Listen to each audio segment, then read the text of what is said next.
Salam dostlar, deməli bugün 17 iyun 2025-ci ildir. Mən may ayının təxminən 20-si, 21-i bu koloniyanın alarısını qəfəsə aldım, damlama elədim. Yəni, neçə verilənmişdi.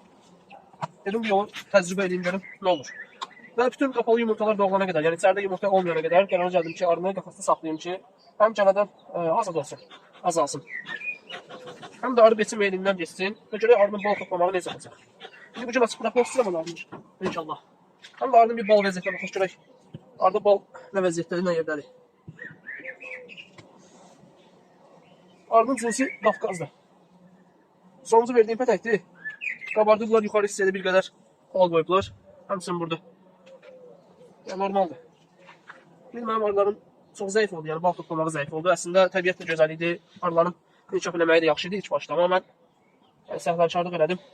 Arılar beçiyə getdikdə çox bölüb parçaladım arıları. Nəticədə belə oldu. Burada artıq yuxarısında möhürləməyə başlayıb arılar. Buna çox gözəl bal yığıb arılar, nektarlayıb. Amma üstünlərlə örtmürlər, möhürləmirlər. Mən keçən səfər baxanda baş tərəfə 3 dənə xam pətək vermişdim ki, xam pətəklərinə qabarmış pətək. Amma heç bir şey yox idi, yəni bal yox idi, girəm yox idi içərisində. Ana arını inşallah buradan bıraxacağım ki, 2 gün 3 pətəyə yumurta atmağa başlasın. Güzel, balla doldu tamamilə, amma üstünlərlə möhürləmirlər.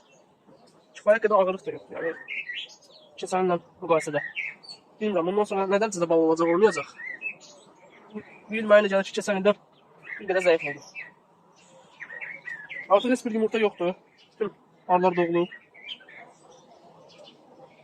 Əslində bunu elə bir vaxt eləmək yaxşı olar ki, anarını elə vaxt qəfəsləmək lazımdır ki, bal süzümü vaxtında artıq anarını açıb buraxaq. Həm də dərmanlamanı rahat ürəkdən edə bilək.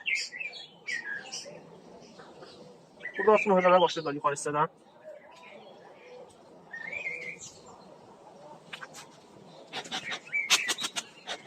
Tam Qafqaz demək olmaz buna. Çünki mən həmiz Qafqaz adı ilə gətirdiyim anarını 3 il əvvəl getmişəm və artıq bu onun 3-cü balasıdır.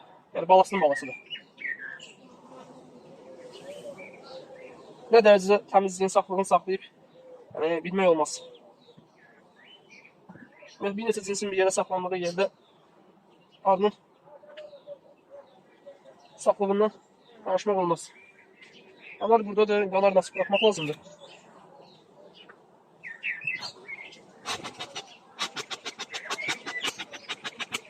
Artıq 23 gündən, 24 gündən çox şeylər qəfəslədir.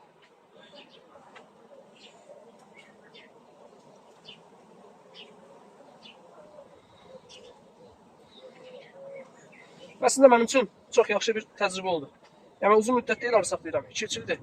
Və bacardığım qədər təcrübə aparıram. Bizim bölgəyə uyğun olaraq hansı üsulları işlətmək daha sərfəlidir. Yəni bal toplamaq üçün, arının qışdan çıxması üçün və s. Yəni mən belə başa düşdüm ki, bu ilk təcrübəmdə beçiyə meyllənmiş arını ən gözəl variant, əgər artırmaq, arı sayını çoxaltmaq istəmirsə, yəni koloniya sayını çoxaltmaq istəmirsə, ən gözəl variant anarını damlamaqdır. Yəni çox damlamağa da ehtiyac yoxdur əslində, əgər beçədən vaz keçirmək istəyiriksə.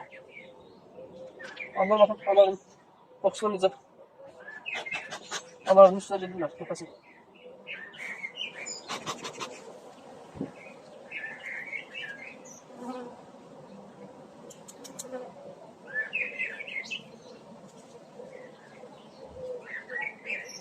Bu elə bir qəfəs ki, işçi arılar içəri girə bilir rahatla.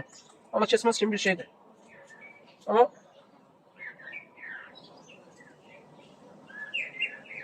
gözəl, anarını buraxdıq.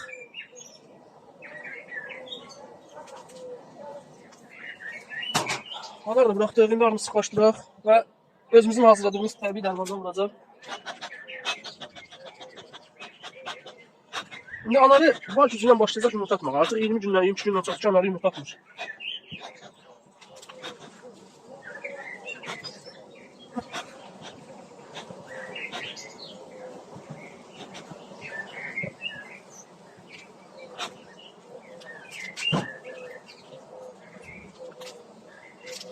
Və yoxlamaq istədiyim başqa bir şey də odur ki,